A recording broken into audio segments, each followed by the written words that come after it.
Hello everyone and welcome back. Today was one of those days when I was just not in the mood to do anything. Especially on weekends when you see the whole family together, sometimes it gets hard to pull ourselves to do any chores. So, like I always do, I decided to do something very tiny to start with. Like just putting things back at their places and doing some minor dusting.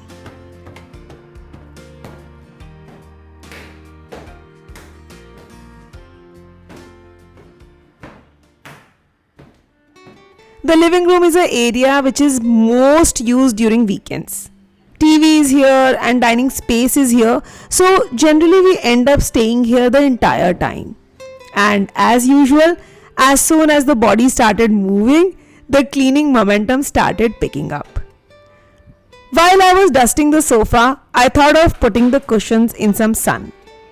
And since the cushions were out, I thought of deep cleaning the sofa chairs as well, as last time I did that was near Diwali.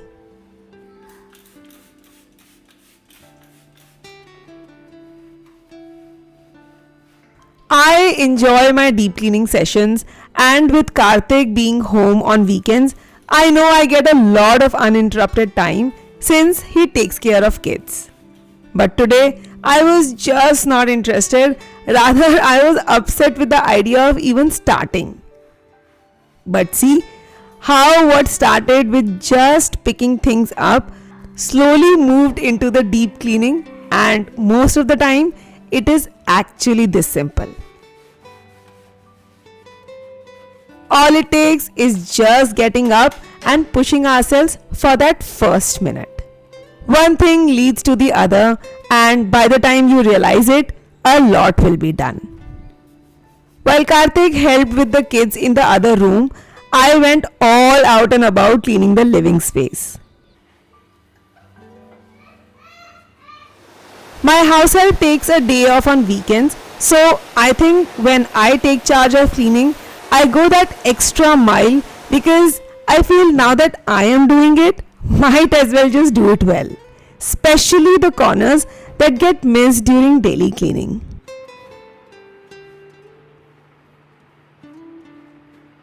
Although the basic setting up of the house gets done, but small home improvement projects keeps going on. The wire of this lamp was all over the place, so I thought of securing it with the cable tie. And now that I'm doing it, I decided to do with other wires as well. With different gadgets, this plug point was very difficult to manage. So I used this amazing multi-plug to tuck all the plugs well. This one is so well thought out as it has 3 separate switches to use at different times. No need to switch plugs, and only the required gadget can be turned on. I just plugged everything, and now this corner has become so convenient to use. Looks much more organized and mess free too. I will put the sofa covers as well for washing, and with that, from not wanting to do anything, a lot was done in an hour. Now I'll quickly just arrange the dining table before jumping onto quick sweeping and mopping. I usually just pick one section of the house per week as it helps in keeping the house clean and organized on most days. I just go with a simple rule of thumb which says clean something every day, organize something every day, cook something every day, and rest in between. It was lunchtime, and since it was a lazy day, I thought of making a quick and easy meal. And nothing is easier than a cooker pulao. Wholesome, healthy, and gets ready in a total of 15 to 20 minutes. So I will start by soaking 1 bowl of basmati rice. I'll wash the rice 3 to 4 times and soak it till I do the preparation for pulao. The first thing is to make ginger garlic paste. Next, I'll chop all veggies.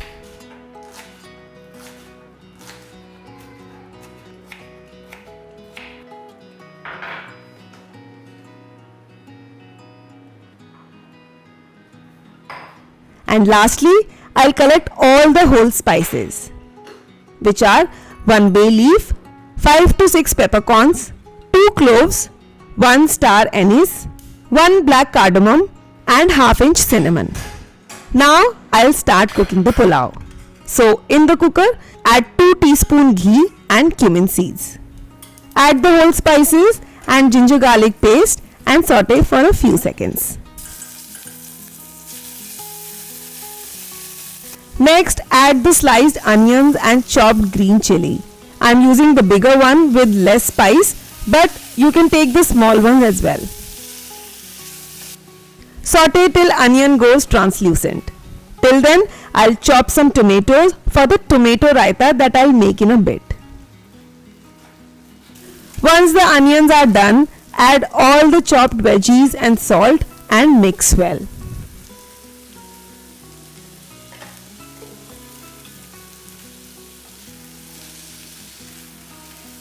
Next, I'll add the dry spices like red chili powder, kitchen king masala and coriander powder and mix everything again. Now into the prepared veggie mix, I'll add the soaked rice and mix everything very gently. Into this, I'll add 1.5 cup of water. So the ratio is 1:1.5 along with some salt as per the rice and mix everything. Cover the lid of the cooker and cook on full flame till 2 whistles. Now for the protein, I'll take some paneer and saute the cubes in some ghee.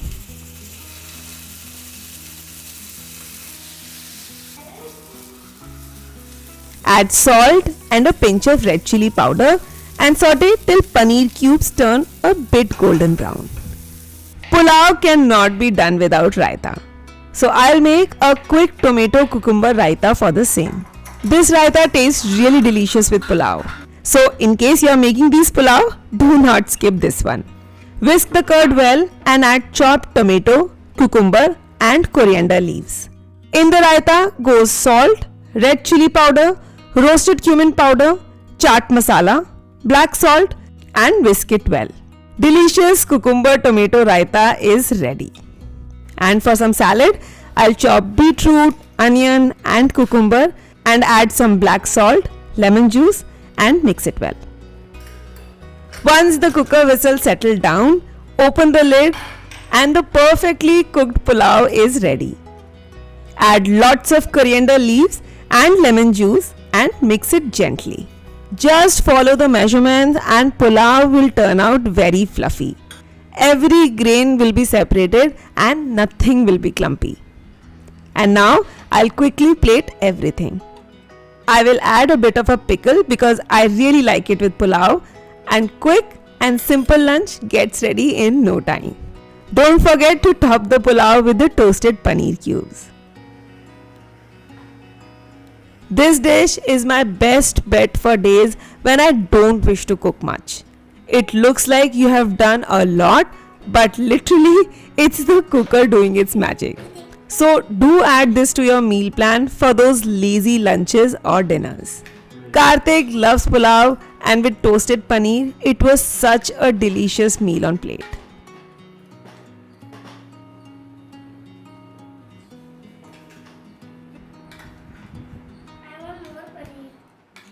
Weekends are also the time when I do restocking and pantry updates.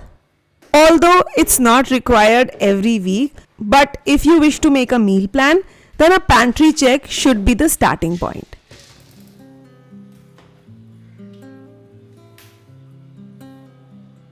I start by accounting for what needs to be consumed first. Something that's coming close to expiry or left in less quantity goes into this list. Then I add those food items into my meal plan on different days. So I know those items are going away from the pantry.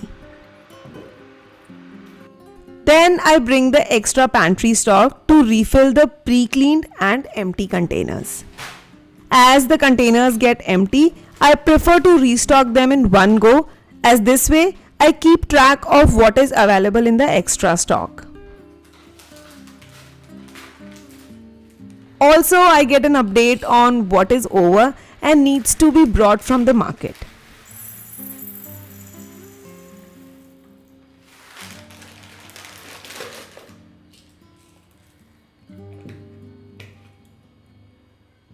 Here is a small tip.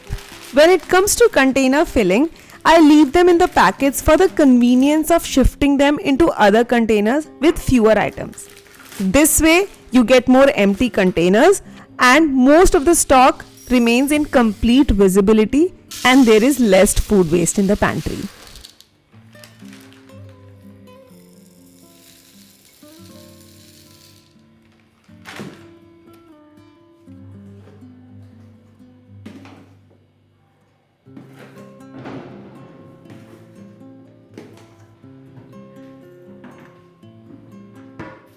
If you have seen my last vlog, you will remember that mom had sent some pickles for me. A few were in plastic jars for safety purposes, so I thought of shifting them into the glass jars. I had sterilized and cleaned a few jars for the same. But before putting the pickles, I'll heat them a little from the inside to get rid of any extra moisture. These pickles took me back to the time when mom used to make so many things from scratch. Life was just so simple, homely, and pure. At times, I wonder how times have changed since then. Sometimes I feel that overthinking goes off the roof and we miss out on that fact that it's okay not to worry about small petty things in life. I feel our moms could do it all because they knew the art of balancing well. Some days they will make pickles and papads on the terrace, and some days school tiffin will be just pickle and paratha. Every mom was a super mom cause they never took the pressure. I feel it's high time we give ourselves a constant reminder to take things easy and balance our work the way we like. So, the days when you are feeling lazy, let's call it a lazy day. Today I was craving for some sweet, maybe to lift my mood, so thought of making a quick ragi almond cake. That will also be the snack for kids' tiffin, so cake is the best bet for me. You guys love my banana bread recipe so much that compelled me to try a new healthier cake recipe. I tried this one during Christmas as well and it was a total winner at home. So for the cake, I'll start by taking the ragi flour. Exact quantities will be mentioned on the screen. Into this, I'll add whole wheat flour. My kids love chocolate, so I'll also add cocoa powder to this. Some salt to balance the sweetness, baking powder and baking soda, and sieve all the dry ingredients in a bowl. Now I'll grease and dust the cake tin. I'm using a bread pan as it gets easier to cut and store in the fridge later. You can line the pan with parchment paper also.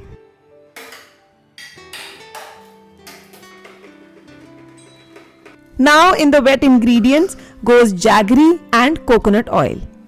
I'm using this cold pressed coconut oil that I bought recently from a local store. They basically extract the oil in front of the eyes and give it to you. And I prefer to use cold pressed coconut oil in cakes.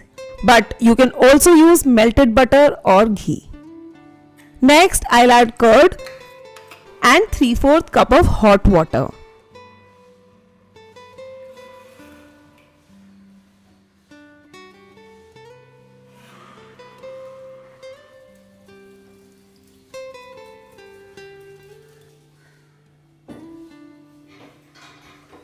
Since it's almond cake, I'll grate some almond with this grater.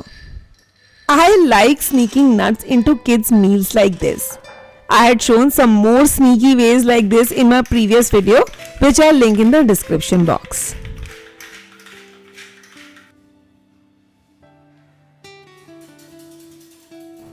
Now I'll mix the dry ingredients with the wet ingredients and make the batter.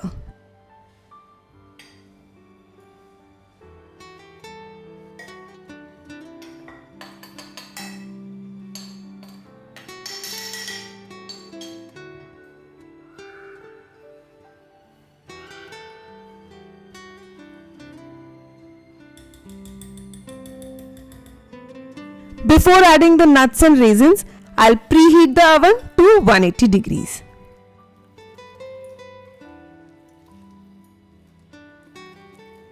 In the end, add 1 teaspoon vinegar as it will make the batter very soft and fluffy.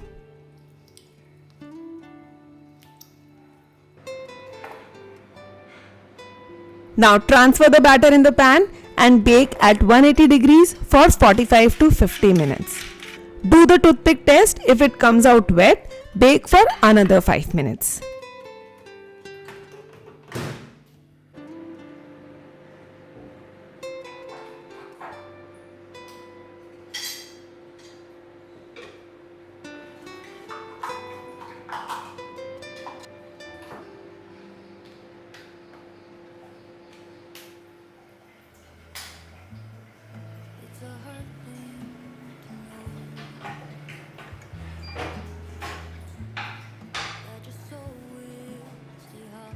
I wanted to go for some shopping, so we decided to go out in the evening. But before that, we thought of having our freshly baked cake. This cake comes out very moist and crumbly.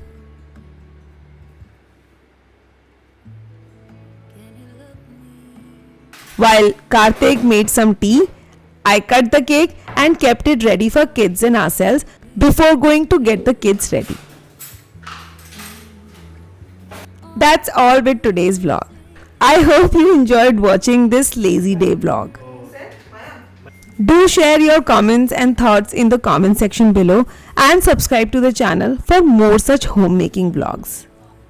Join me on Instagram for some behind the scenes, and I'll see you in my next vlog. Until then, stay tuned and stay connected.